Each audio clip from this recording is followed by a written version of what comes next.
Good evening, everybody, and welcome to LSU for this unique event. My name is King Alexander. I'm president here of LSU.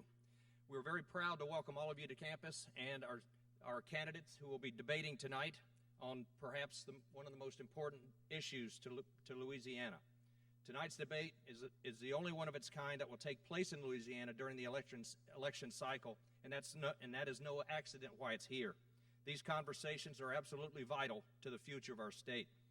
Louisiana has 40% of the nation's wetlands, but 80% of the nation's wetland losses. We lose a football field's worth of land to coastal erosion every single hour. That's 168 football fields every week. 2 million Louisiana residents live along our coastal areas, and LSU economists recently found that land lost will cost Louisiana up to $4.5 billion in lost production, if among anything else. Now, those are some incredible numbers, but they'll only get worse if we continue to argue but not act. The state of our coast affects everything that makes Louisiana great. It affects our fisheries, the largest haul in the lower 48. It affects our oil and gas industry, our port systems, which the entire world depends on, tourism to our state, hurricane protection, and evacuation routes. In other words, the coast is synonymous with Louisiana economy, and we can't expect to move forward without a healthy coastal ecosystem. Here at LSU, we're committed to the coast, and we have been for more than 60 years. We have more than 200 designated researchers and faculty dedicated to solving these massive coastal challenges. LSU is only one of this nation's 33 Sea Grant universities, tasked with addressing marine and coastal challenges through a combination of research, education, and outreach. We have the state's only college of the coast of environment and some of the world's most renowned coastal scientists who call this university their home. Our Coastal Studies Institute is known around the world as being the home of some of the field's foundational discoveries. LSU's Coastal Sustainability Studio helps communities throughout Louisiana build for the future while preserving their traditions. Our Center for River Studies, housed in the capital city's new water campus, houses one of the world's largest moving river models, which will simulate the Mississippi River's depth, sediment, and flow to help scientists find ways to rebuild the lost. During emergencies, LSU's WaveSys and the EarthScan laboratories provide insight to new storm tracking and development, surge levels, wave height, and current directions, all of which are absolutely critical for emergency management personnel and individuals. Our researchers were among the world's first on the scene of the BP oil spills, working hard to mitigate the effects of the oil and finding ways to stop the flow. In fact, a survey of Louisianans show that 90% of our citizens believe LSU's coastal research and involvement is absolutely vital to this state. But even with all this expertise, we cannot do this alone. The condition of our coast is truly a grand challenge, not just for our state, but for our entire nation. Louisiana needs federal support and federal dollars to stabilize our coastal infrastructure and to protect and rebuild our critical coastline. And that's why we're here tonight. So welcome to LSU, and we look forward to the dialogue that we'll hear about protecting our most vital coastline and the citizens who rely on it, either economically or socially or throughout the entire state. Thank you and welcome.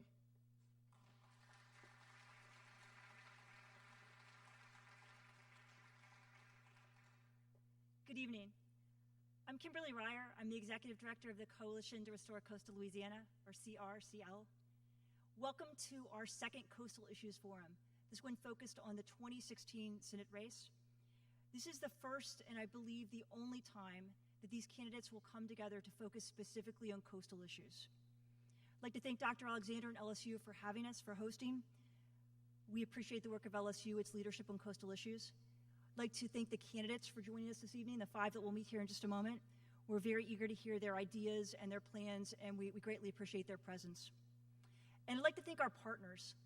CRCL organized this event with 21 partner organizations ranging from business and economic development interests to government watchdog groups to sports fishing and hunting and conservation organizations. The diversity is really important because it demonstrates the breadth and depth of concern about the coastal land loss crisis that we face. We appreciate these organizations endorsing the idea of this conversation and helping us to promote it to their membership through presence and also through online views and some of the information that we will promote after the event itself. And I should say that as a nonprofit 501c3 organization, CRCL does not endorse candidates in political races, but what we endorse wholeheartedly is that there be a conversation about coastal issues as a top priority in important races like this one. We are losing Louisiana too fast. And with every acre that slips into the Gulf of Mexico, we're losing our natural bounty and the storm protection that is provided to us. The consequences of this loss reach far beyond our state, and our response to it must reach beyond our state, beyond the Gulf of Mexico, all the way to Washington. The good news is that we're on a path of action. We have solid science, we have well-considered plans, we are moving forward. In the next few years, we'll see projects move forward that are bigger, bolder, more ambitious, more complicated, more expensive, and arguably more important than anything before. It will fall to our next senator to secure and protect the funds that we need to advance these projects. And I think this is very important, it will also fall to our next senator to ensure that the federal-state partnership works as effectively as possible to drive practice, to drive progress as fast as possible in an urgent way, without delay. It will be incumbent upon our next senator to convey the urgency to Congress and to work with the rest of the delegation and with those in the room and so many more that aren't in the room tonight to ensure that we can live here in the future, that we can be here, that our children can be here, and their children can be here. Success will require unprecedented leadership, coordination, and political will. Before we meet the candidates, I would like to introduce Congressman Garret from the 6th District here in Baton Rouge. Congressman Graves is a former chair of the state's Coastal Protection Restoration Authority and a well-known champion of the coast. Congressman?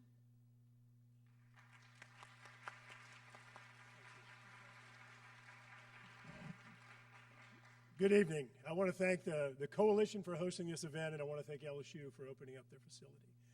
You know, President Alexander talked about the football fields that we're losing every day. In fact, an average of one football field every hour. What would happen if that football field were Death Valley?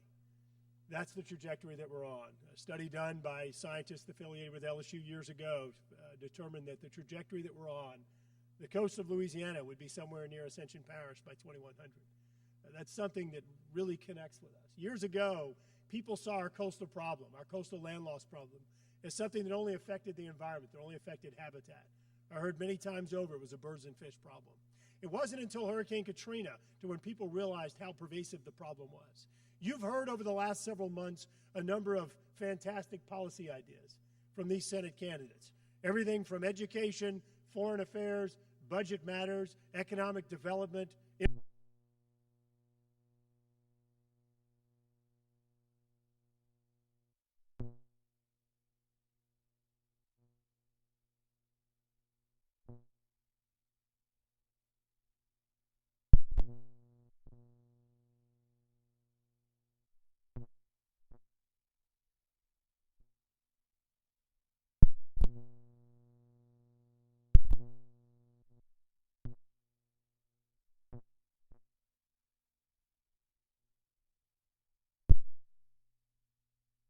And looking forward to fantastic debate and great ideas. Thank you. Have a good evening.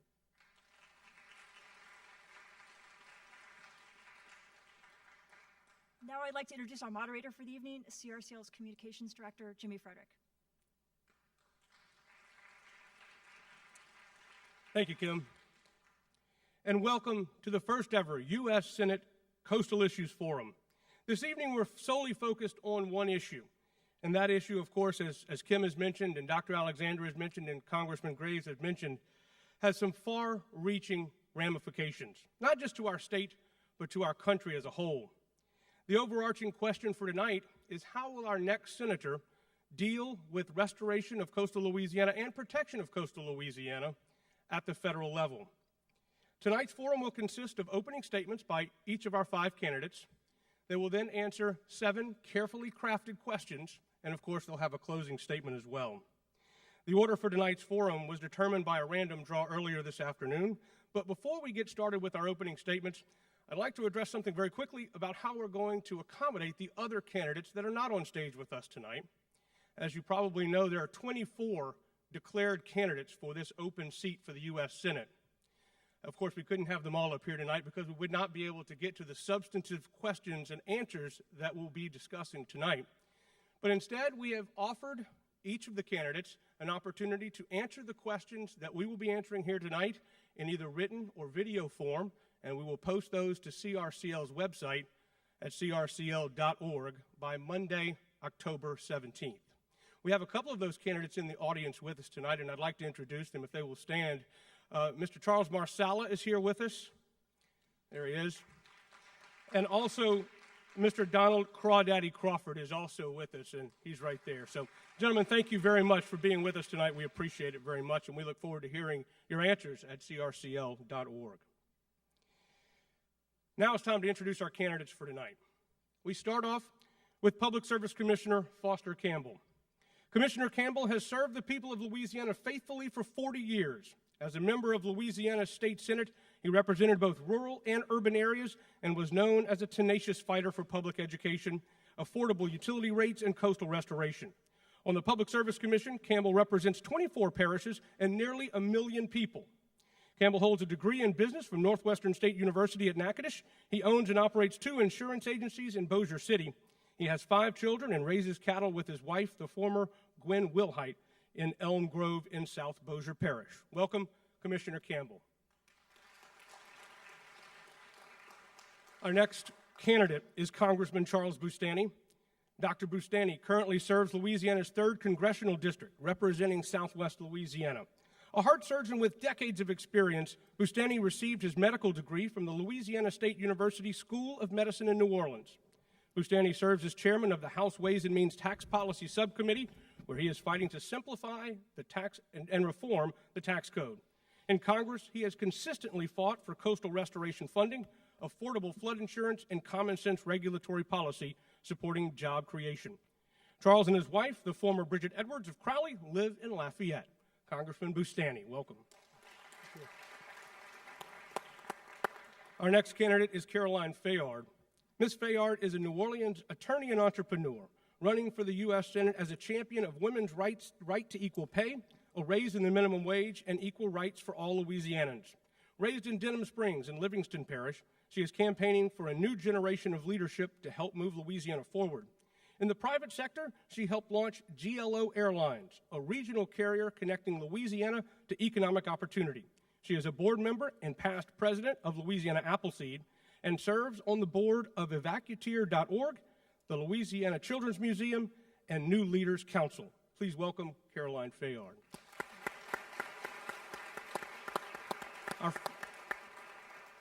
Our fourth candidate tonight, Colonel Rob Maness.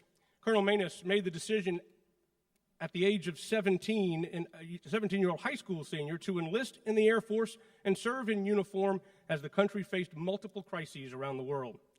Having worked his way up from the enlisted ranks to full colonel, he retired from active duty in 2011, ending his military service of more than 32 years.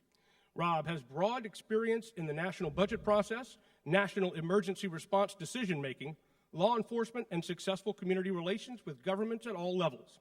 Rob is currently the owner of Iron Liberty Consulting Group, residing in Madisonville, Louisiana. Colonel Rob Maness, everyone. And our final candidate tonight, Congressman John Fleming.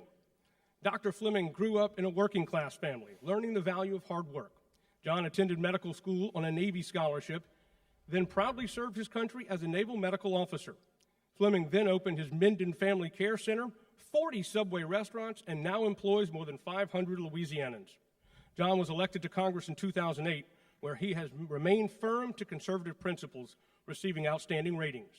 Fleming has stood up against the establishment wing of his own Republican Party.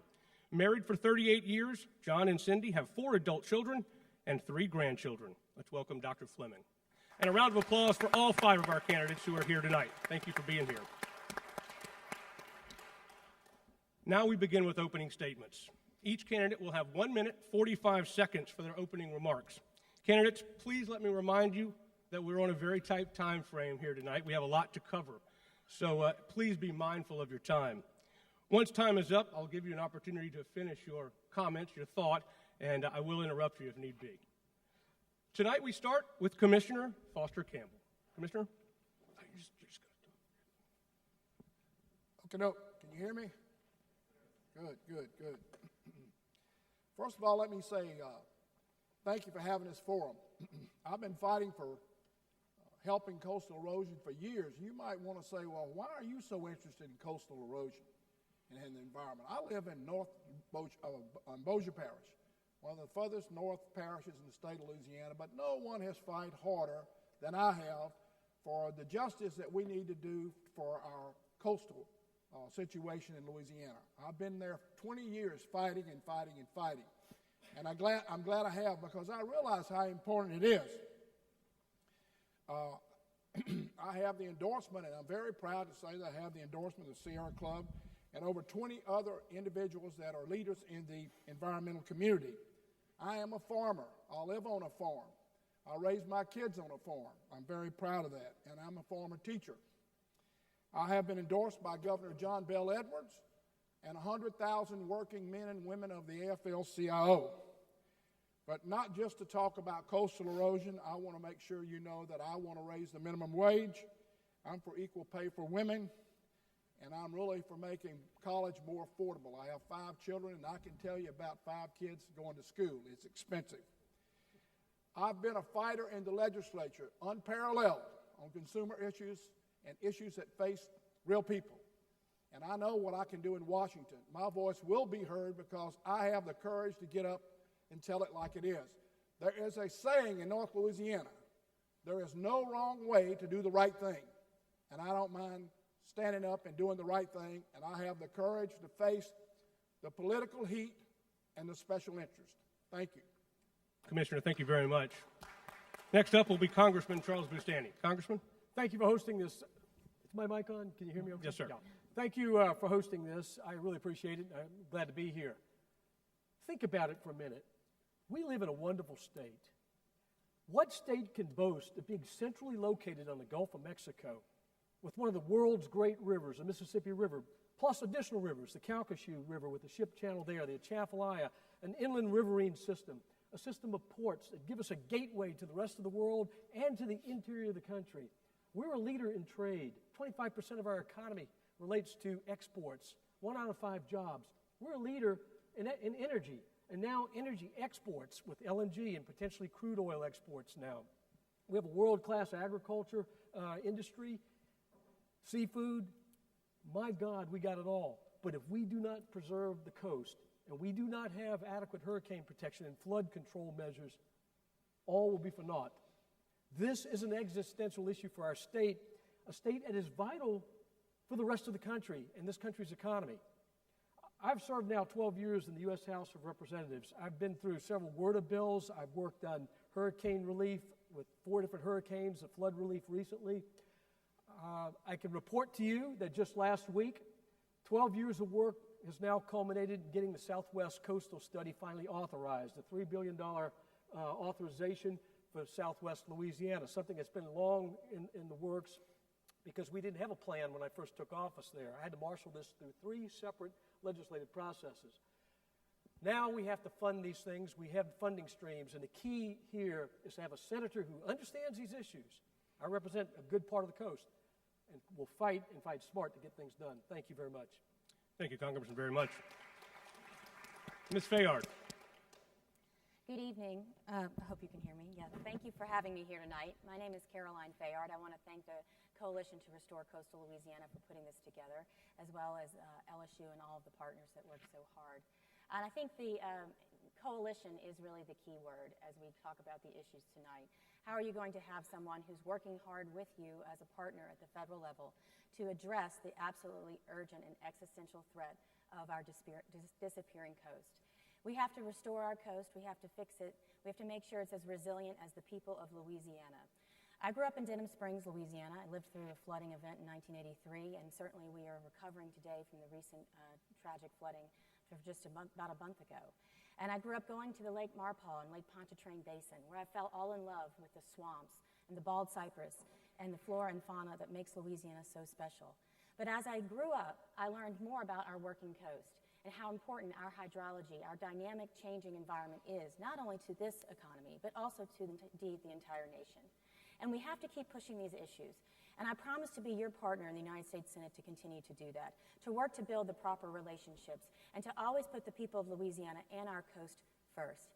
What I learned in my experience with the Hurricane Katrina litigation is that sometimes government can get in the way if you don't have a real fighter. And certainly that became true in the BP oil spill. But I was able to represent many businesses that were affected, many landowners, many coastal owners, and people that have property and businesses in Louisiana. And I learned a tremendous amount about how vital this coast is to not only our economy, but indeed our economy here, but indeed the nation. And I look forward to serving as your partner in the United States Senate to make sure that we get the attention that we so urgently and desperately deserve. Thank you. Thank you, Ms. Fayard. Colonel Manus, your opening statement. Thank you. Thank you for hosting this forum. My fellow Louisianians, my vision is Louisiana leading for America on critical issues such as coastal restoration. I've spent much of my life since the age of 17 at war. Whether it's fighting ISIS or fighting for our coast, if politics gets in the way, we cannot win. In this battle for our coast, we must follow the sound principles of war that I learned throughout my military career. We must properly identify the enemy without political gamesmanship. We must target wisely for the greatest effect, and we must execute. The major enemy we have in this fight is what the federal government has done in regard to the Mississippi River over the years. We must immediately identify the best targets to begin diversion projects to restore our coast using the river that actually built it. We have to secure dependable income streams to launch those projects today, because they will cost much more or even be impossible tomorrow. My experience in the military in developing and managing large budgets puts me in the best position to fight alongside folks like my friend Garret to unravel the bureaucracy and overturn the broken federal acquisition system and processes to get real coastal restoration done.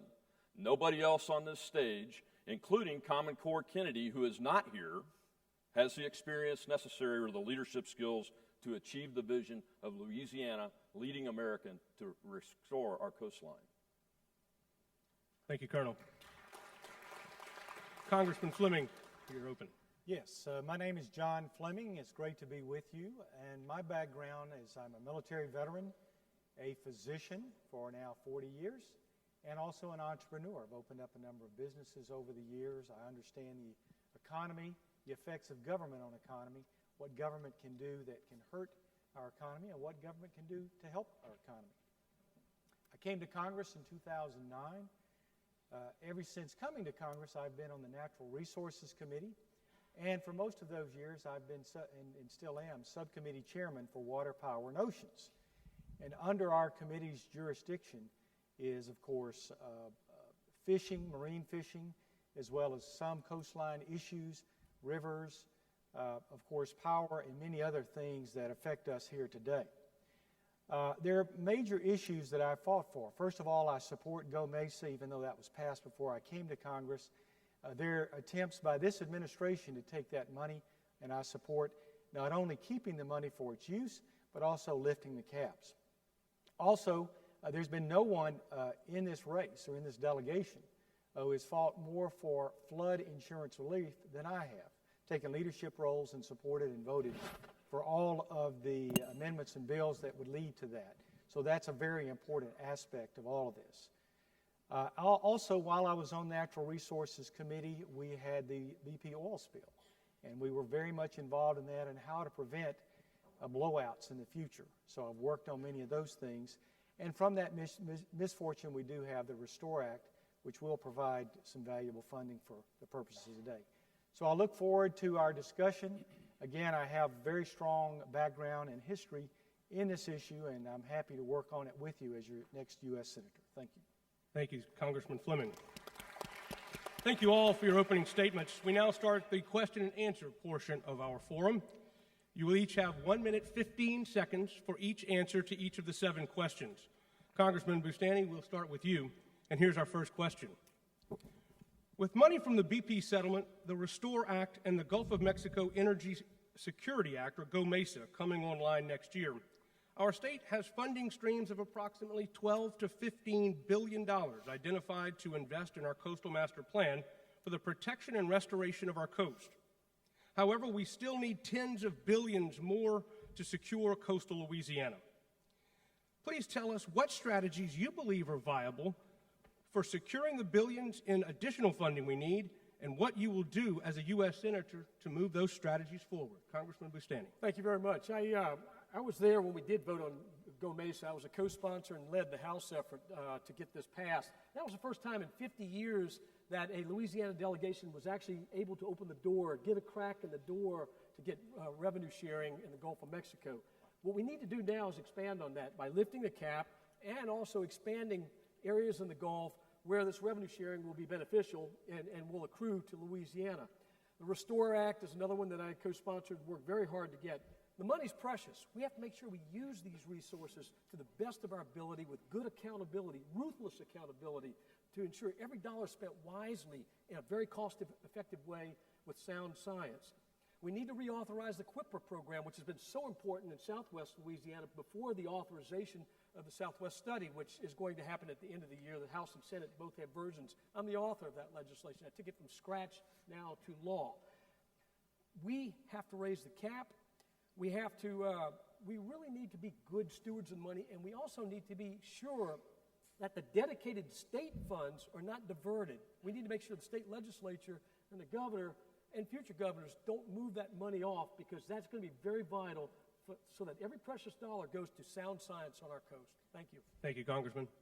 Ms. Fayard. As the premise of the question mentions, we do have several revenue streams that are hopefully coming online to help start this urgent process of rebuilding our coast. But it's going to require a strong United States Senator to make sure that those monies do stay where they need to be going. So the Go Mesa money, so it's not reached for by someone else at the federal level and tried to be reprogrammed somewhere else. And look, to be honest, we have to continue to educate our fellow countrymen about how important the Mississippi River Delta is. We drain 2/3 of the continental United States, and everybody who uses the shipping channel of the Mississippi and the Mississippi River Delta should be really invested with us and be partners in this issue. It's going to require somebody who can build coalitions and educate their fellow senators on how important our coast is to our national security. I was a proud member of the Women of the Storm. This was a grassroots effort that we did immediately after Hurricane Katrina to try and educate, and we brought members of Congress and senators down to try and educate them on the needs of Louisiana's coast. And a similar effort, a senator that would take the lead and do that and continue to run those sorts of trips, is one strategy to keep that money going. We also have to be good stewards, because we have to prove to the country that when they give us these dollars that we're going to use them where they are supposed to be dedicated. And I trust that Secretary Bradbury, under his leadership and that of John Bell Edwards, that we will start doing that very efficiently soon. Thank you. Thank you, Ms. Fayard. Colonel. My friends, the only way we're going to be effective in coastal restoration is if we create some type of coastal impact bank, such as my friend Congressman Graves has suggested in Congress. The reality is, if we don't get to a dependable stream of revenue quickly, the costs are going to exponentially increase, and we'll lose this war to save our coast. That's why I'm in favor of mechanisms that will actually allow the Corps of Engineers and companies with current and potential future liabilities, and more importantly, to address those liabilities by immediately funding a coastal impact bank. This would also prevent the diversion of funds for other purposes.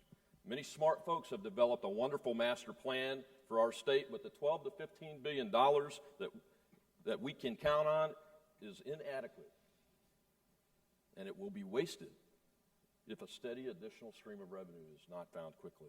I'm a warrior by profession and demeanor. Congress is not going to provide funding out of the goodness of their hearts.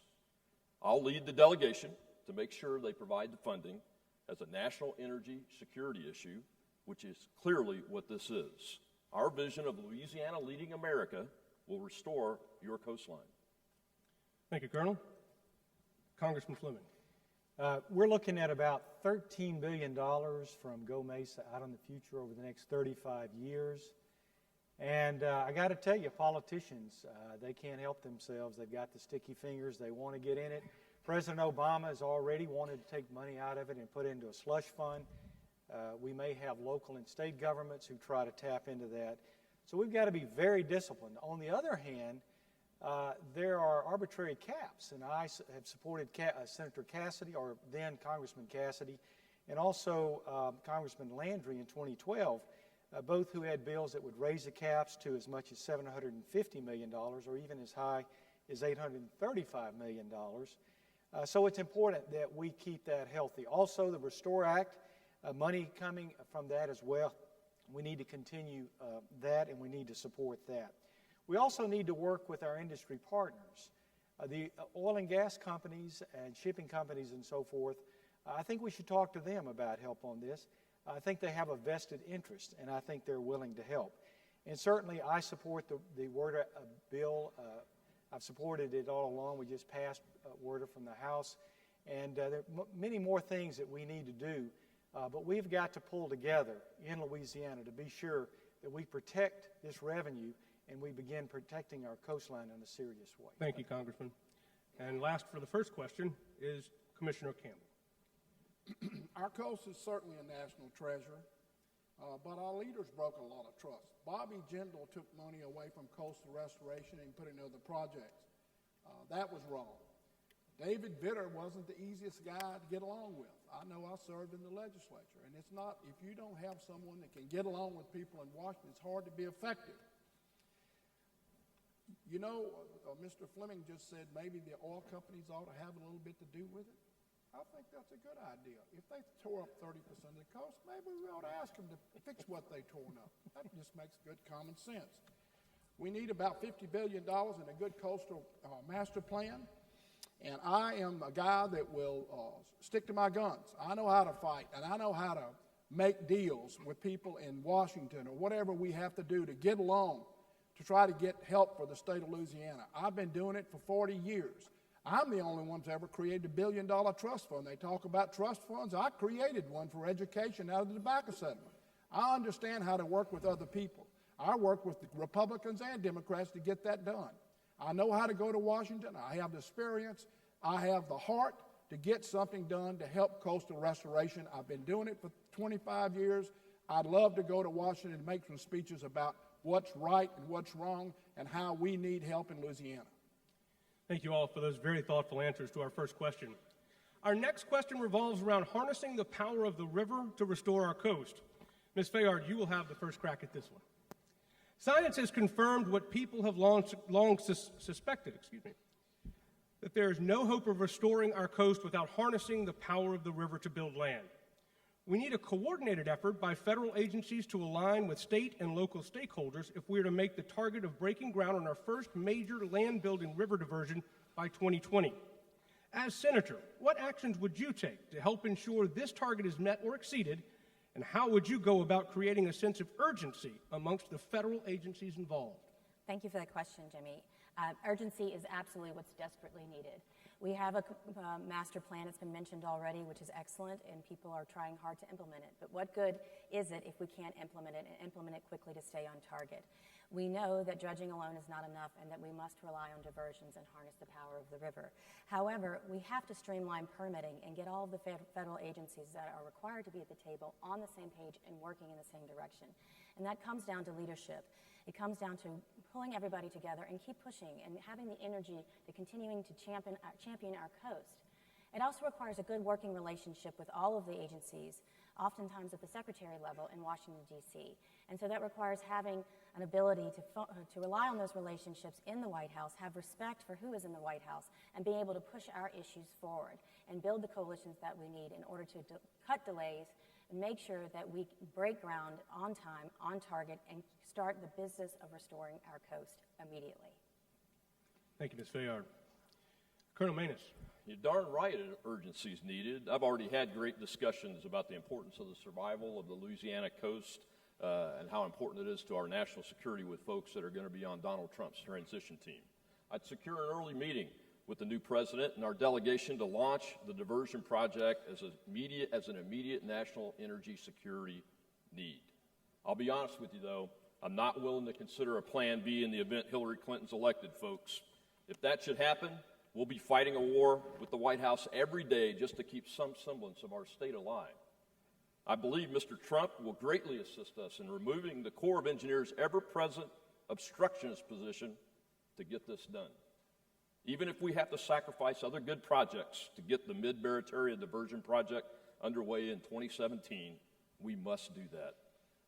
Measurable success from that project is the key to Louisiana leading America to use the power of the river to rebuild our coastline.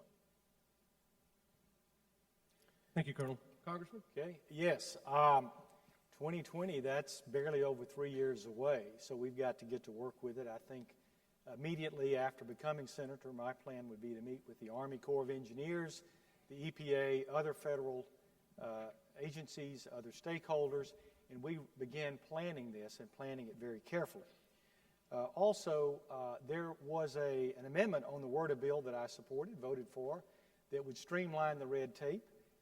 It actually would turn much of that over to state officials, where permitting is much faster and approvals are much faster than they are at the federal level. Also, mitigation is a big problem. What is happening is with federal mitigation, we're chewing up farmland in order to do these projects. But the problem is these projects actually protect wetlands. And so we need to change that where we're not giving up valuable farmland in the process of mitigation.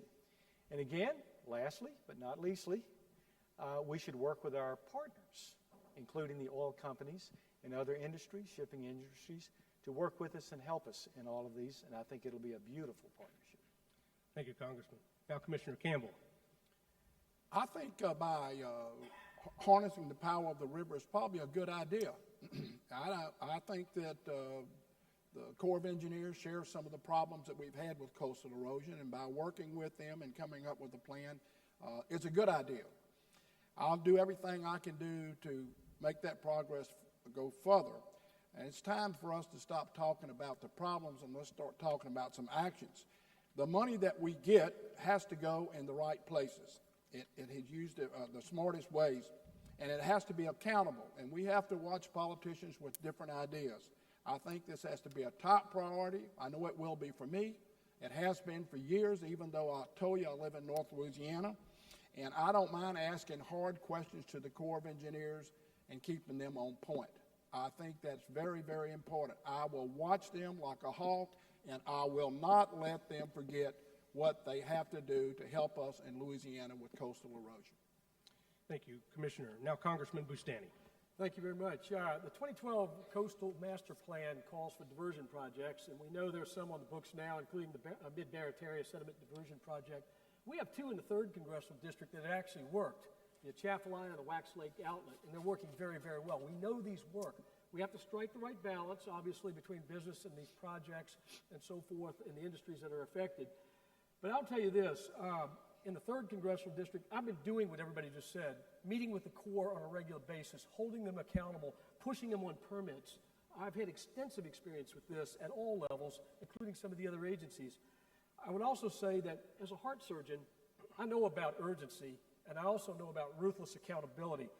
We need to continue the kinds of efforts where there's an ongoing oversight of the Army Corps of Engineers with the right kinds of reforms, some of which we put into the recent WRDA bill, but much, much more needs to be done with an overhaul of the way that Army Corps of Engineers operates. They take far too long on permits. And the other thing I would say is that in the 3rd Congressional District, under my leadership, we've actually been able to move some of these projects forward in a record amount of time relative to what's happened in southeast Louisiana. Much more needs to be done. Reforms need to be done. The next WRDA bill will be critical. Thank you, Congressman, very much. We're off to a great start. We're going to take a quick 2-minute break. When we return, we're going to have a question about the viability of the National Flood Insurance Program. That and so much more. So please stay tuned. You are watching the Coastal Louisiana's Coastal Issues Forum, hosted by Louisiana State University. We'll be right back.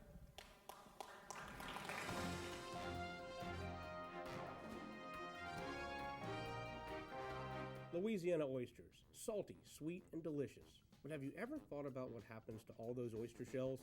Most of them end up in trash cans and landfills. The Coalition to Restore Coastal Louisiana is changing this with its oyster shell recycling program. And you can help by visiting these participating restaurants. It's a simple and delicious way to restore our coast. The shells will then be used to sustain and rebuild oyster reefs. Remember, once you shuck them, don't just chuck them. Louisiana's disappearing coast is an environmental and economic crisis that puts our communities, jobs, and way of life at risk. Louisiana needs leaders who will be a voice for coastal restoration, who will protect existing restoration funding, and support the state's coastal master plan. We have the opportunity and the sound scientific solutions to help restore the coast. Get involved and make a difference.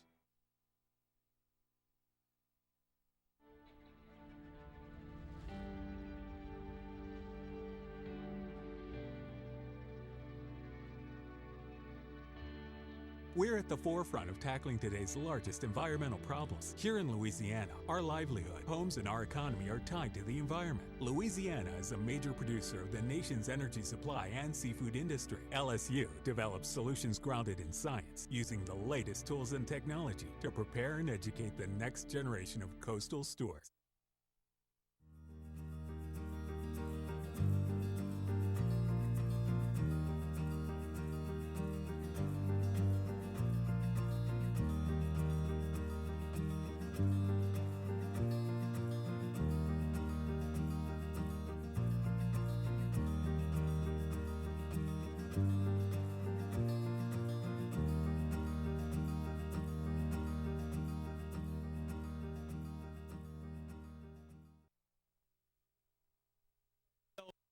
Senate Coastal Issues Forum, live from the LSU Union Theater.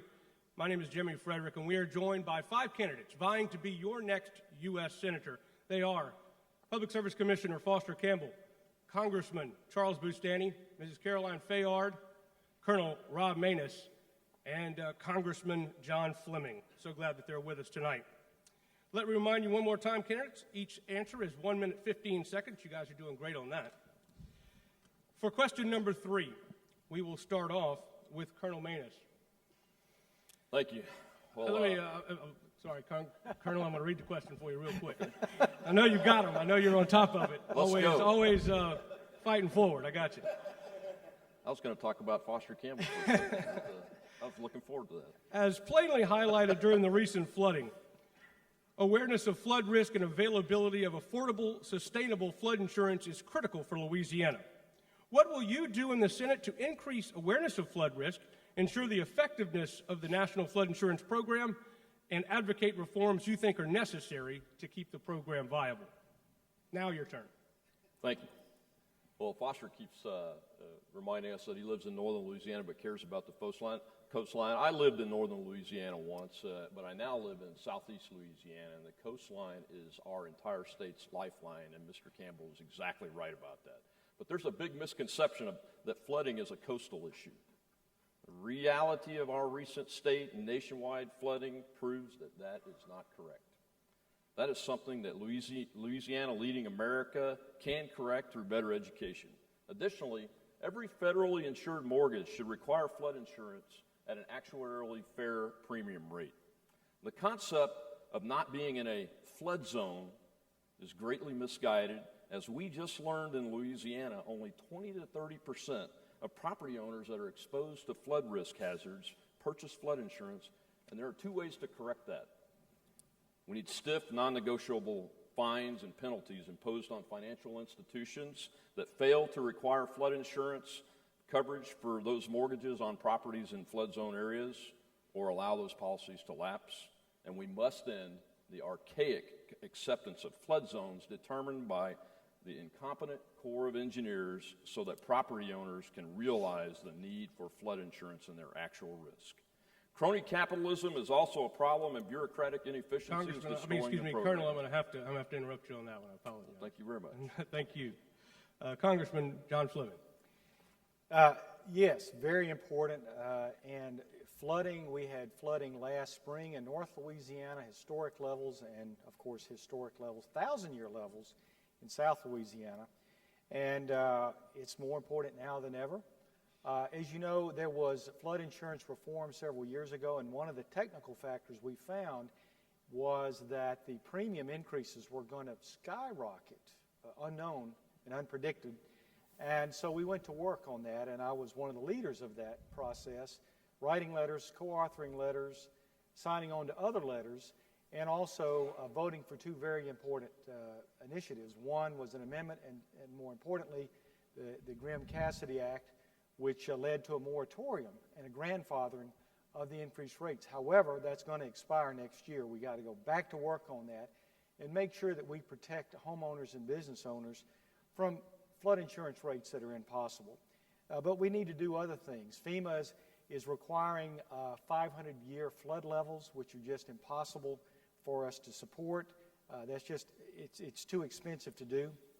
And we need to be sure that we have a fair program, one that people can abide by the rules, and I'm out of time. So Thank you, Congressman. Commissioner Campbell. I'm one of the people in Louisiana who had a flooded home. And in March, we had 20 inches of rain in Bossier Parish in about a day. My house was knee-deep. I had 1 acre that wasn't flooded on my farm, so I know about the tragedy of flooding, and it's no easy problem. We lived in an apartment for 5 months and finally got back into our house.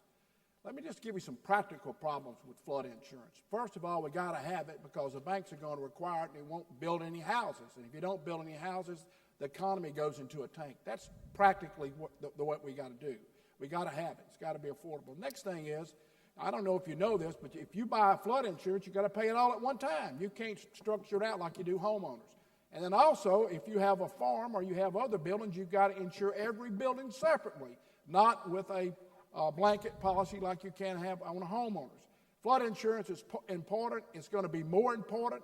I believe that we're going to have global warming. I think we're going to have more floods. We've got have somebody to fight for us in Washington to make it affordable for the people of Louisiana because we have some wet days ahead of us, and I want to make sure people have affordable flood insurance where we can live in this great state of Louisiana. Thank you, Commissioner. Congressman Bustani. Well, we certainly know that flooding is not something just on the coast. It can occur anywhere in the country. And I can say that if you look at the flood insurance program, we had a real devil of a fight getting it reauthorized and then coming back to get the fix, to get the premiums down. It's going to be a very difficult fight next year. You need a senator who has already been through this fight and understands and has built those working relationships to really get this done next time around.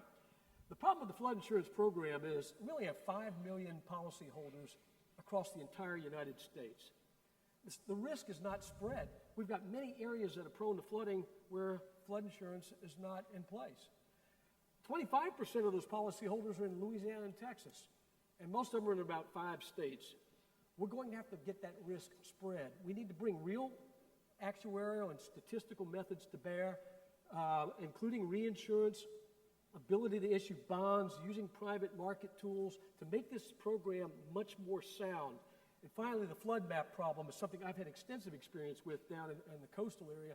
We're going to have to rework that and really put the pressure on FEMA to get accurate flood elevations because we've seen a lot of inaccuracies that have been the basis of what has been dealt with in all this. So a lot of work needs to be done, and I look forward to working on it. Thank you. Thank you, Congressman. Ms. Fayard. The National Flood Insurance Program has got to have long-term stability for us to ensure economic vitality here in Louisiana. We have over 400,000 policyholders of NFIP policyholders in Louisiana. It's the highest per capita in the country. In 2012, the Bigger Waters Act was passed, and it sought to place the program on an actuarial basis, which you've heard some of the candidates mention.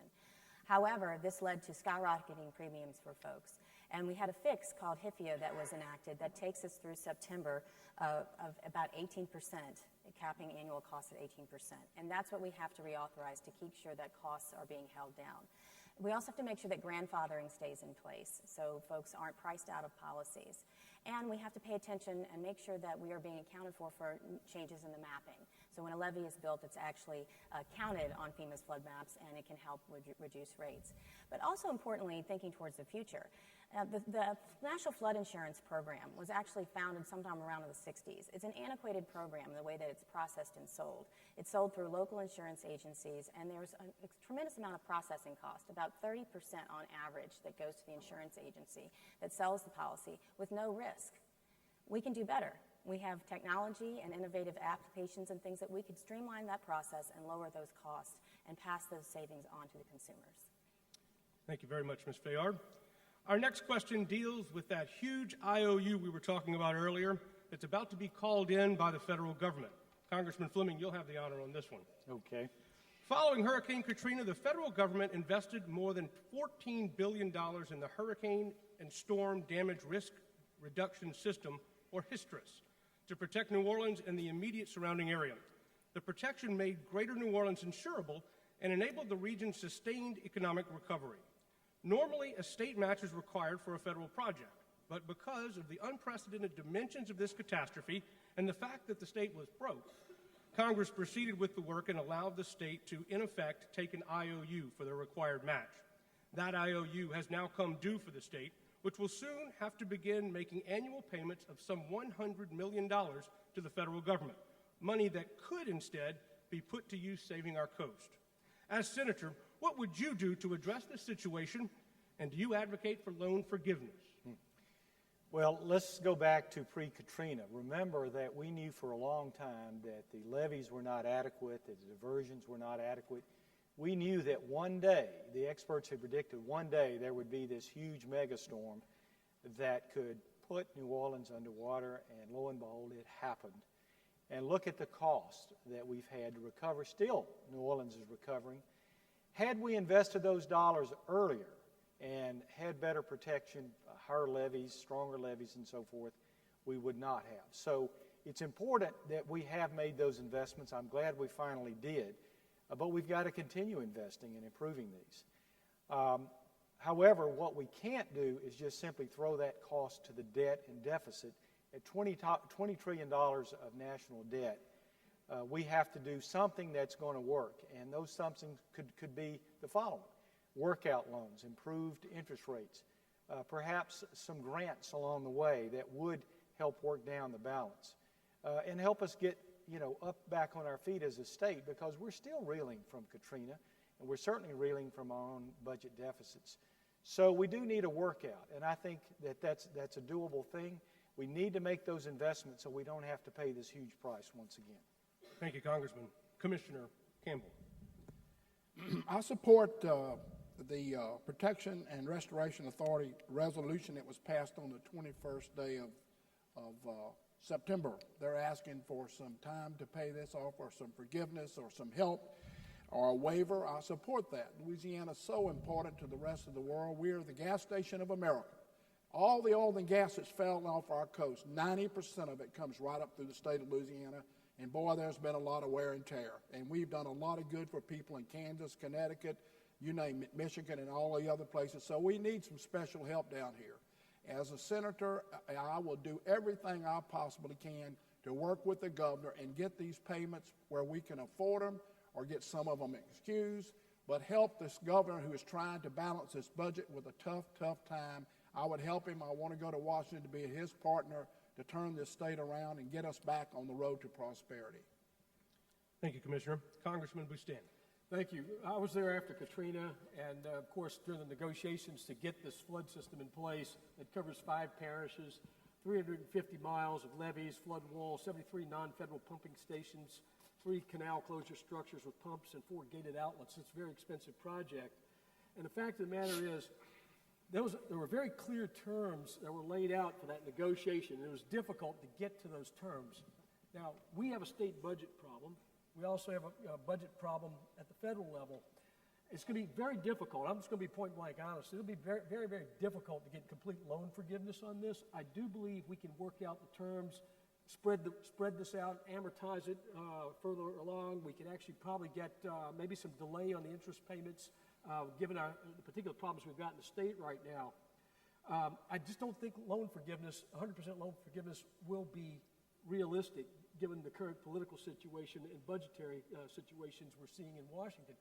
However, I have had extensive experience in getting loan forgiveness in Cameron Parish and Vermilion Parish for other things after Rita, and so I know how to do this, and I will go to fight and do the very best I can to help our state. Thank you. Thank you, Congressman. Now, Ms. Fayard. Our citizens are tired of poor and irresponsible leadership. Governor Jindal and his party kicked this can down the road and grew a $50 million debt into a $100 million one. And we're now faced with the interest note coming due. And this is a challenge because our Go Mesa and our Restore Act dollars cannot be diverted to pay this debt, nor should they. In terms of absolute loan forgiveness, that would certainly be something that we would all want to work for.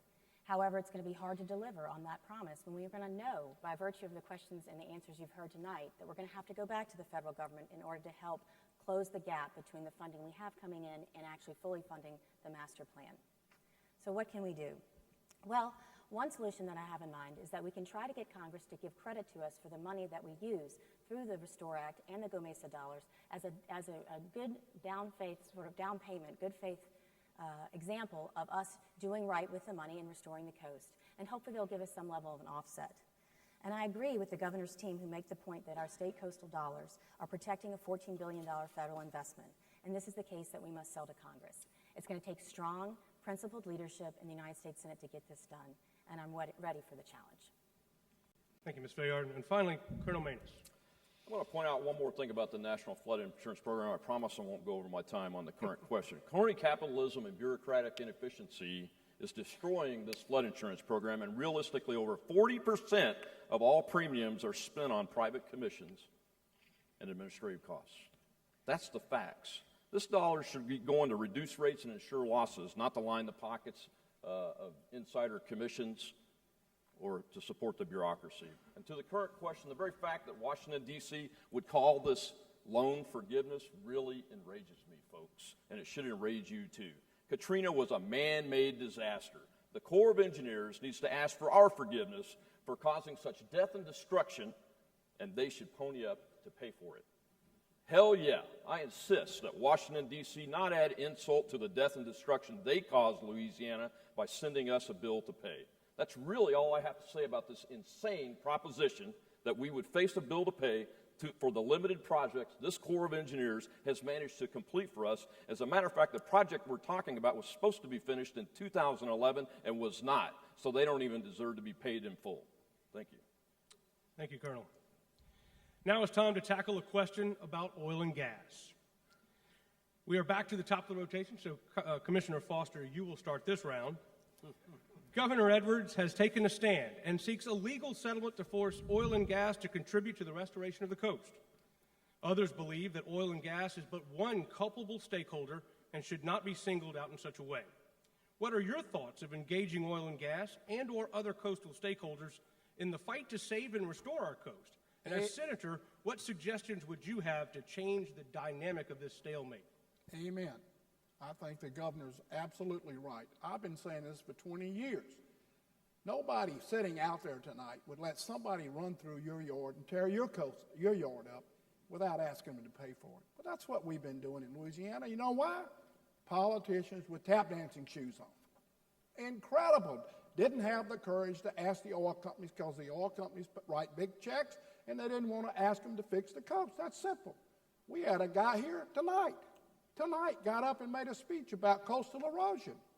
And guess what he did last year with Bobby Jindal? He led the fight to kill the lawsuit against the oil companies, the fellow who just made the speech a while ago. Incredible. Bobby Jindal was in the oil companies' pockets.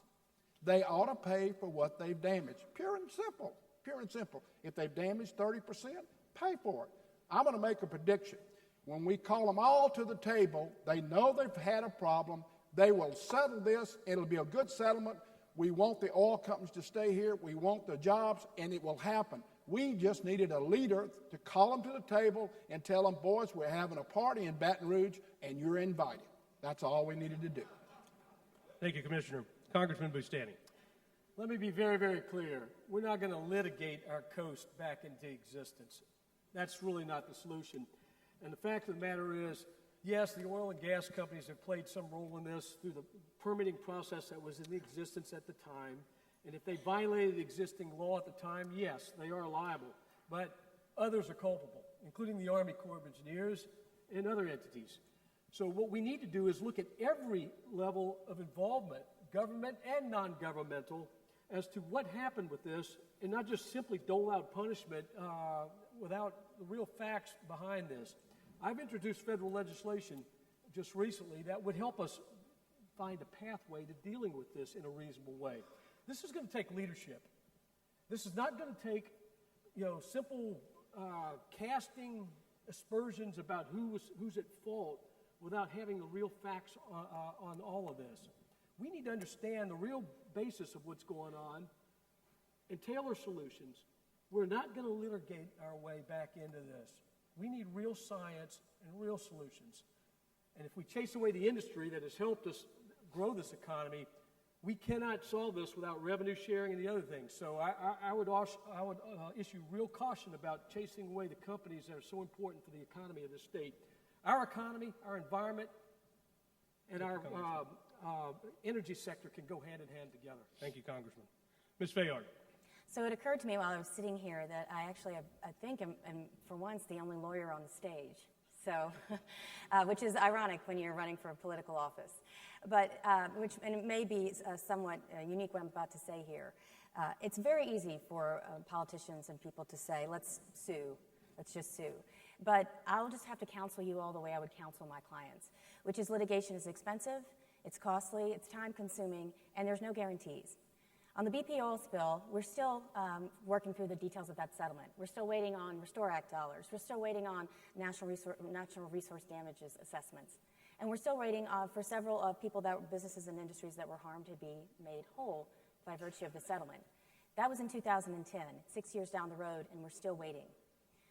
Exxon Valdez took 24 years, and many people would say that their coast was never fully repaired or made whole. We quite simply do not have that much time to rely solely upon a litigation process.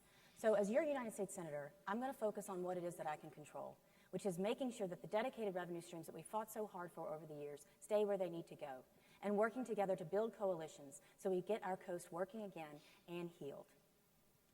Thank you, Ms. Fayard. Colonel. Well, folks, real science has proven that the actions of the Corps of Engineers concerning the flow of the Mississippi River are responsible for the loss of our coastline. The Mississippi built our coastline, and the federal government's actions in regard to the river are responsible for those losses. It's a proven fact. Whatever other liabilities exist will not help us one bit by pursuing uncertain legal actions. That will not result in any settlement for decades, as Ms. Fayard just pointed out. It's time-consuming. It will make a lot of connected lawyers very, very rich. That's why I return to my first answer. Companies with potential liabilities should have a vehicle that's best described as a coastal impact bank that they can use to eliminate their long-term liabilities with current contributions. Those dollars applied to coastal restoration today, which is where we need it to be, will be worth many more times than what they are when any lawsuit might be settled 20 years from now. Thank you. Thank you, Colonel Manus. And finally, Congressman Fleming. I do think the oil industry has a role here. As I said before, I would like to see them be partners, and they have been partners. Just a couple of examples.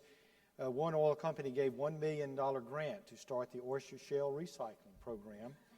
Another has contributed money to Ducks Unlimited to conduct large-scale conservation projects along the coast. But, you know, if an oil company, large or small, if they do something wrong, just like any business, and, you know, I'm a business owner, they should be culpable. They should be held responsible.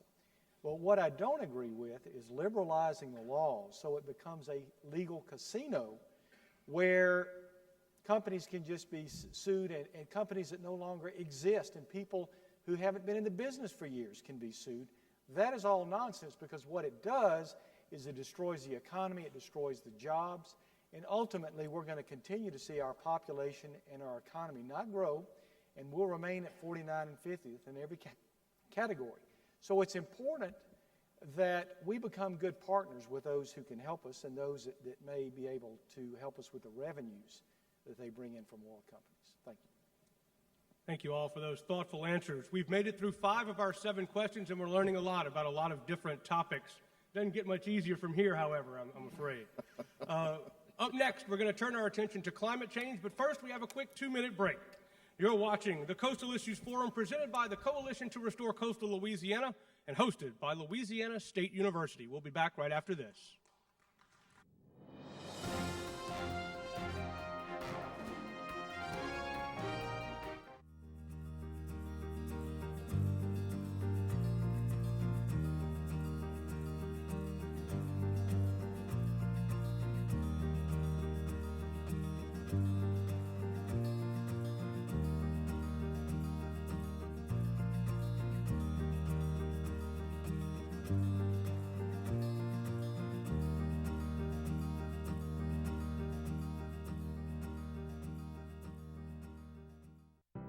Louisiana's disappearing coast is an environmental and economic crisis that puts our communities, jobs, and way of life at risk.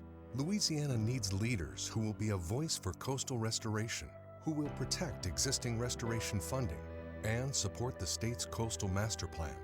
We have the opportunity and the sound scientific solutions to help restore the coast. Get involved and make a difference. Louisiana oysters, salty, sweet, and delicious. But have you ever thought about what happens to all those oyster shells? Most of them end up in trash cans and landfills. The Coalition to Restore Coastal Louisiana is changing this with its oyster shell recycling program, and you can help by visiting these participating restaurants. It's a simple and delicious way to restore our coast.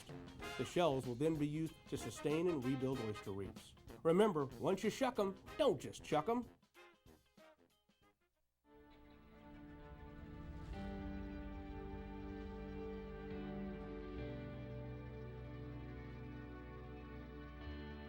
We're at the forefront of tackling today's largest environmental problems. Here in Louisiana, our livelihood, homes, and our economy are tied to the environment. Louisiana is a major producer of the nation's energy supply and seafood industry. LSU develops solutions grounded in science, using the latest tools and technology to prepare and educate the next generation of coastal stewards. And welcome back to the Coalition to Restore Coastal Louisiana's Coastal Issues Forum, live from the LSU Union Theater. I'm Jimmy Frederick. I'm joined on stage by 5 candidates vying for the open seat for the U.S. Senate, vacated by Senator Vitter, who is retiring this year. Once again, we have Commissioner Foster Campbell, Congressman Charles Boustany, Ms. Caroline Fayard, Colonel Rob Maness, and Congressman John Fleming. Congressman Boustany, it's your turn to answer this one. It's our 6th question, and it deals with climate change. What effect do you believe climate change has on Louisiana's coastal problems? And to what extent do you believe the federal government should consider climate change in formulating and executing federal policy with respect to the coast? Well, I think there's no question that we're seeing rising sea levels. We do have a situation with subsidence. Our coastal issues are quite complex. I believe that sound science, peer-reviewed science, should drive decision-making as we go forward with very precious and somewhat scarce dollars as we deal with this. Look, we all want clean air, clean water, healthy food, vibrant industries, a healthy environment. The key is how do we get there?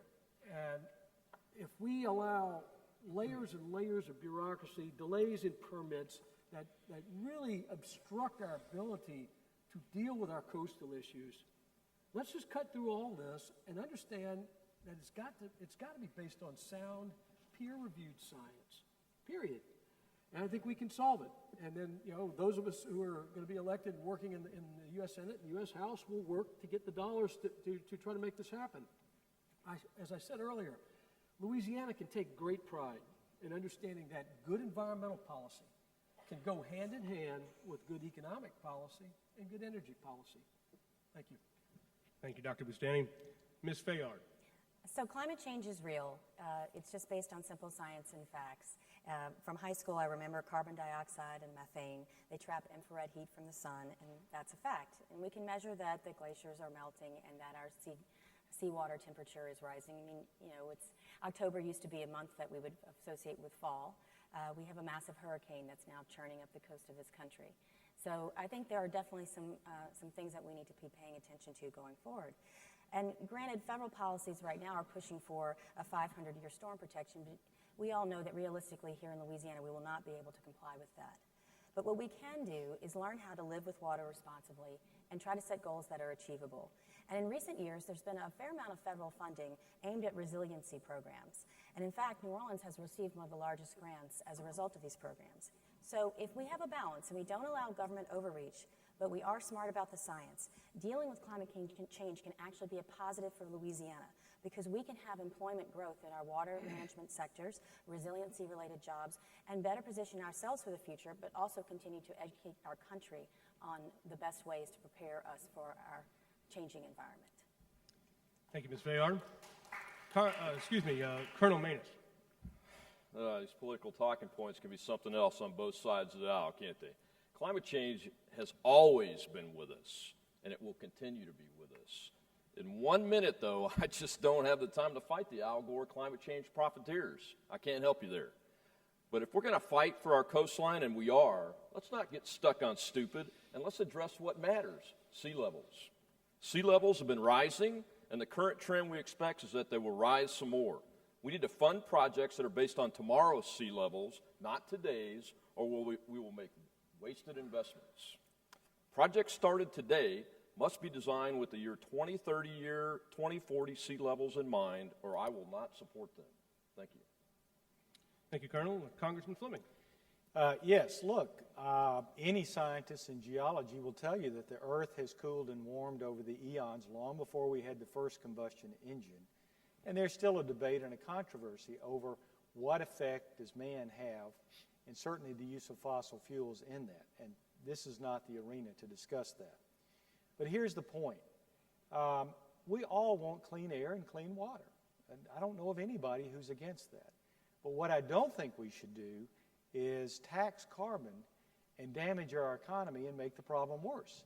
It really mystifies me to see people like Al Gore and others who climb upon a big jet, fly 1 or 2 passengers all over the world, leaving a huge carbon footprint, and yet hypocritically talk about the need to reduce carbon emissions.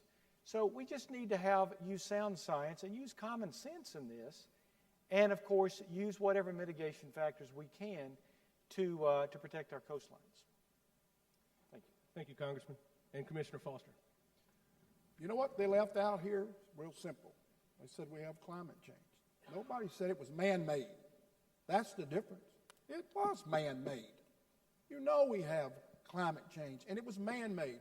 You know why they don't want to tell you it's man-made?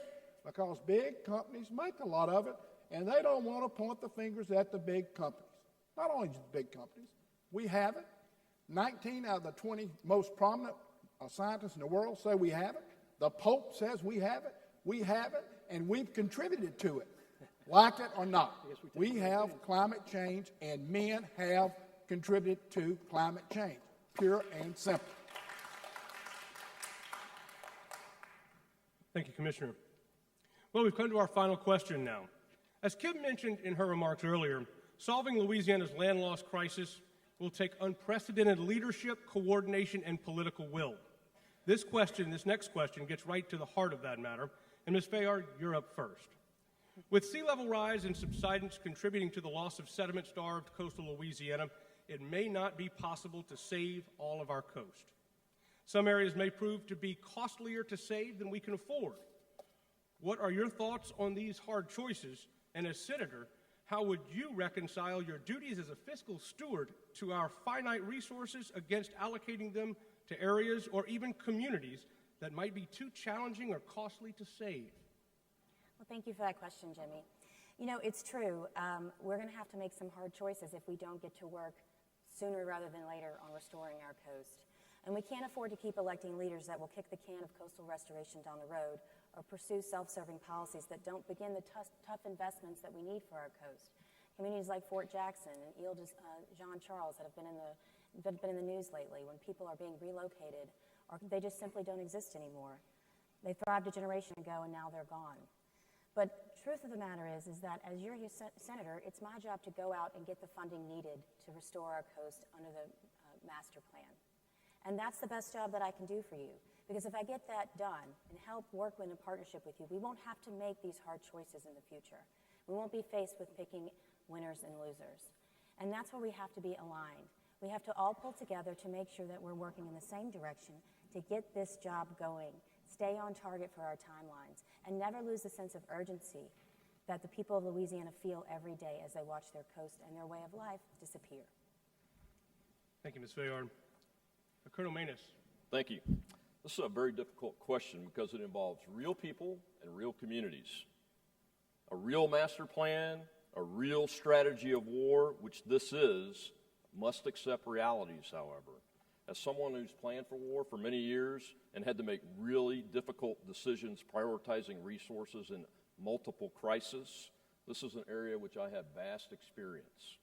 One of the lessons of Katrina is that culture and community are not merely a factor of geography. Tough realities are very likely going to be faced in the next disaster. When and if that happens, fairness, making those affected 100% whole, and preservation of a culture and community cannot be sacrificed, even if geographic location must be changed a few miles down the road. Our vision, Louisiana Leading America, will never allow your citizens to be abused, not made whole, and cultures erased for any purpose. Thank you very much. Thank you, Colonel. Congressman Fleming. Well, it is a vexing problem. We're going to have to prioritize things because there'll never be enough money to do everything we want. So for me, the first priority is levee and flood protection projects because that's where we probably get the most long-term benefit. And certainly we need to be focused on targeting protection of life and the potential loss of life and how we can protect that. Ultimately, we have to do cost-benefit analysis, risk assessments, a lot of scientific stuff. But the sooner we act, again, back to Katrina, the sooner we act, the less the damage and the less the cost. So I look forward, as your next senator, to rolling my sleeves up and being a part of that solution. Thank you, Congressman. Commissioner Foster.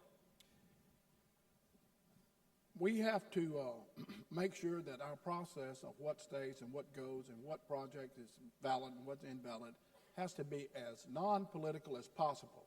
In a state that's full of politics, we have to make sure that the people's interest outweigh the special interest. And we can do that with good scientific research and making sure that the people know, let the people know, the people involved, that they're not getting shortchanged by big politicians or big corporations or people who have always had the special interest and always have had the politician's ear. We need to make sure that these tough decisions are made as apolitical, not political, but apolitical as possible, and making sure that the people have the confidence that we're making these decisions on real science and not somebody's favoritism from some kind of political deal. That's what needs to happen. Thank you, Commissioner. And Congressman Bustani. We have a working coast. Everybody knows that. And we've had generation upon generation upon generation of Louisianians who've lived on the coast. They're culturally identified with it. And to simply say walk away or you have to leave is unacceptable. That is the last resort. Now, with that having been said, we've talked a lot about the master plan, and your next senator is going to have to go to work to implement that and get the funding and to ensure the proper oversight that it's being done in the most expeditious, cost-effective way. I've had extensive experience over the past 12 years in the 3rd Congressional District, from the Texas border on the coast to the Atchafalaya River, where we have moved the ball. We have seen improvements with projects. The funding stream has been the limitation so far, but that's getting ready to get better as we move forward with Restore dollars and revenue sharing coming from the Gulf of Mexico operations. We're going to have to continue to approach this with a real determined sense of urgency. That's how I've approached it, having dealt with 4 hurricanes down in that area and walked through a lot of flooded areas and flooded out homes. But I will not tell people that they have to leave where their ancestors have lived for years unless that is absolutely the last resort. We can get this done. Thank you. Thank you, Congressman, and thank you all. That ends the question and answer part of our forum, and it's now time for closing remarks. Each candidate has 2 minutes. I ask you to please be mindful of your time. You've done very well with that so far tonight. Commissioner Campbell, you will lead things off for us. I ask that you please hold your applause until everyone has spoken, please. First of all, I want to say thank you. Thank you for the people that came in here to talk about this important subject, and the people watching. I appreciate it. These are all good folks up here. There's nobody that's a bad guy up here. They're nice people. We just think differently. That's all. I want to let you know I think a lot differently than some of these folks, and I think I'm on the side of the people. I'm the only one in this race up and down this aisle here that stood up to Bobby Jindal. I stood up for him against him 8 years. I never voted for David Vitter. I think Bobby Jindal has done more to hurt this state than any governor in the history of the state of Louisiana. That's what I think. I'm the only one in this race that will talk about humans causing climate change. They can tap dance around it and say this and that and the other, but I know who caused it, and you know who caused it, and I'm willing to tell you that humans had a big part in causing climate change. I have a real record of standing up to the special interests. If it comes to payday loan companies, I call them on the line. They charge too much, way too much, astronomical rates to the poorest people in our state. Absolutely wrong. I've been for the coast all my life. I just didn't get wanting to help the coast. Like I say, I live in Bossier Parish, the furthest place away from the Gulf of Mexico, and I've been fighting for it for 20 years. And I'm the only guy to tell you tonight that oil companies cause not all of the problems, but 30% of the problems, and they ought to pay for it. They ought to pay for it. And I'm also the only one, and I've challenged them all, to let's fess up and let's see how much money you've made the last 3 years and how much taxes you've paid. Now, you're going to send us to Washington. You need to grade our papers and see who's real about where you get the money and how much taxes you pay. Talking's fine, but action's better than talking. Here's my tax returns. Let's see your tax returns. And next of all, I want y'all to vote for me. I've been fighting for people for 40 years. I know how to do the job. I'm not hiding anything, and I'm not in anybody's shirt pocket. I represent people, and I'm proud of it. I need your help. Thank you very much. Thank you, Commissioner. Congressman Bustani. Thank you. My name's Charles Bustani, and for the last 12 years, I've had the wonderful honor of representing Louisiana's 3rd Congressional District, where I've worked on a lot of these coastal issues. Prior to that, I was a heart surgeon. In both of those endeavors, I've had the trust, first of my patients and of the constituents of the 3rd Congressional District. Today, I'm here to ask you for your support. I ask for your vote to be your next United States Senator. What I will bring to the table is a voice who is strong and fearless, a voice for you that has had a proven record of getting results, not only in coastal issues and hurricane recovery and all the issues we've talked about today, but in a whole host of other areas where I've had legislative achievements. In fact, as I mentioned earlier, just last week, the final steps in the authorization of the Southwest Coastal Study. I am committed to these issues and committed to moving our state forward. Our state needs a leader who understands the great potential of this state. And you heard me in my opening when I talked about the opportunities we have with our central location on the Gulf of Mexico in trade, in energy, in agriculture, and seafood. We have a tremendous opportunity with the right leadership. It's got to be results-oriented leadership, not leadership that just talks, not leadership that can identify a problem but not offer substantive solutions. That's what I have brought to the table in the 12 years I've represented the 3rd Congressional District, and that's what I hope to do with your support to be your next United States Senator. We're facing big challenges in this country on national security, our economy, and the great values that allowed for the American dream, and I think a lot of that's at risk today. And all of that is at risk for us, especially in coastal Louisiana. You need a leader who can stand up, who knows what to do, and can get results. I ask you to go to charlesbustani.com. You can learn a lot more about my platform and some of the things I've been able to accomplish, and I ask for your vote on November 8th. Thank you. Thank you, Congressman. Ms. Fayard. My name is Caroline Fayard, and I want to thank again the CRCL as well as LSU and your other partners for putting this forum together. I'm happy to be up here tonight to be one of the guys, at least for a little bit. And, I want you all to know that as your next United States Senator, I'm going to fight every day to protect and restore our coasts and to cut through the red tape and to get the resources and cooperation we so desperately need. But I also want to remind you that elections fundamentally are about the future and not the past. And I'm no fan of Bobby Jindal or David Vitter, but they're not running in this election. And you, I hope, will see in me someone who cares deeply about Louisiana, about all of her people, and about our future. I'm 38 years old, and I've got a long horizon that I want to make sure that this state gets going in the right direction and our coast is healed. Some people on this stage have been in office longer than I've been alive. And it's not about just a new generation of leadership. It's about a new mindset, a new way of doing things. Louisiana right now needs healing of its people and its coast. But Louisiana is resilient, as are her people, if we work together. And so is our dynamic coast, if we work with Mother Nature and not against it. And if we don't work against each other, but with each other, we can heal this coast. So this is an important election. It requires a change of mindset. And like you, I'm tired of the old ways, and I know that we cannot afford to wait.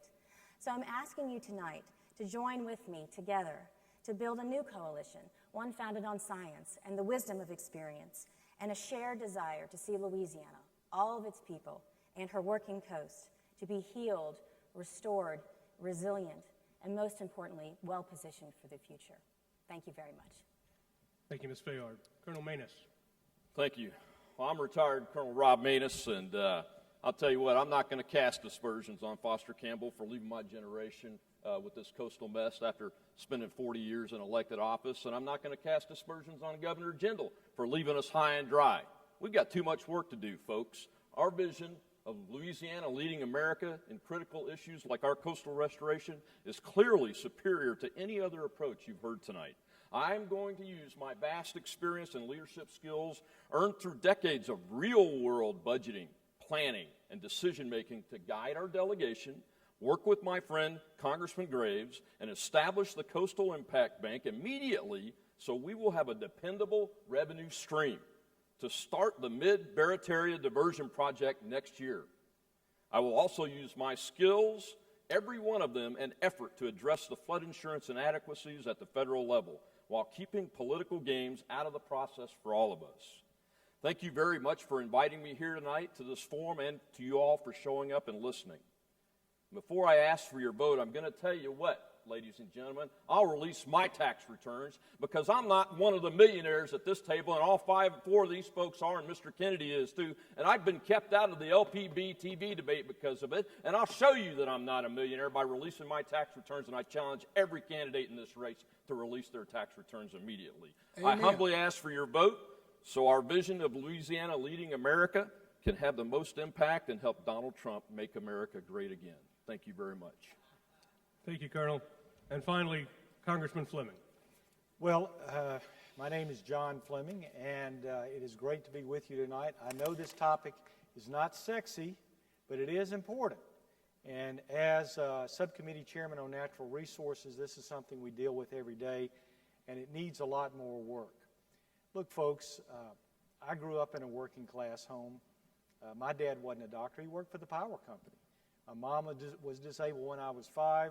My dad died at age 43 suddenly of a heart attack just before I left for college. Worked my way through college, got a Navy scholarship to go to medical school, and I finished medical school and went into the Navy and served in the Navy as a medical officer, and I was so proud to do that.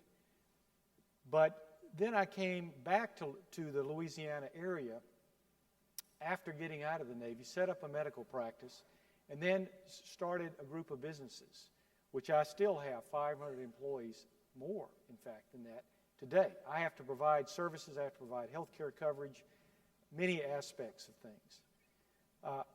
Then I went to Congress back in 2009, and I've been working there ever since. But like many people in this country today, I'm very unsettled about what is happening in Washington. Right track, wrong track, 70% of Americans say this government is wrong track. Yeah, there have been some things that have been gotten done. There have been things that we accomplish.